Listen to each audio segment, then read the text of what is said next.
buku amalan yang mencatatkan setiap saat apa yang kamu makan, apa yang lidah kamu sebut, di mana kaki kamu melangkah, apa yang tangan kamu tulis. Nabi kata Allah akan panggil dengan nama yang dinamakan oleh ibu dan ayah kalian di dunia. Ratus bilion manusia berdiri sampai hujung, yang tak nampak di mana hujungnya. Berjalanlah lelaki dan perempuan yang dipanggil nama tu sampai dia berdiri di depan, lalu ditayangkan apa yang dia buat. Hasbunallah wa ni'mal wakil. Bila dipanggil nama dia, ada satu berita gembira. Sesiapa yang bertaubat ketika hidup di dunia daripada dosa dan maksiat yang dia lakukan, kemudian taubat dia diterima oleh Allah dengan taubat nasuha, kemudian dia mati tanpa mengulangi dosa yang telah dia lakukan dan telah diampunkan oleh Allah dengan taubat nasuha dia, maka maksiat dan dosa itu tidak ditayangkan oleh Allah Subhanahu wa taala. Tak tayang. Allah padam. Kan kita boleh padam ni rakaman ni. Berapa terabyte hari ni kita simpan. Boleh dipadam file A, file B, file C. Setahun punya rakaman boleh disimpan. Setahun buat apa? 24 jam daripada pagi ke pagi esok, ke pagi esok, ke pagi esok. Rakam, dipadam 2 jam, padam 1 jam. Ada satu hadis yang istimewa, bila satu orang dipanggil, dia pun datang di depan. Lalu Allah perintahkan, buka buku amalannya. Lalu dibentangkan buku amalannya.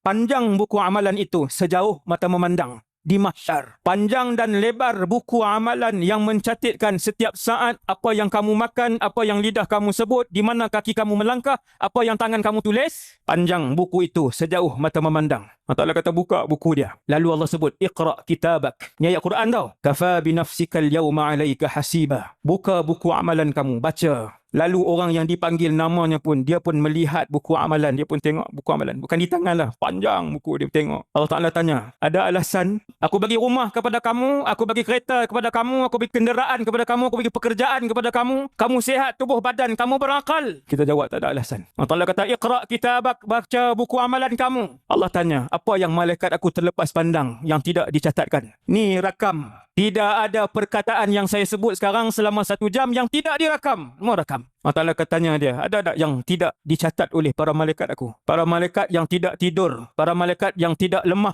para malaikat yang tidak mengantuk, para malaikat yang kerjanya apa yang diarahkan oleh Allah.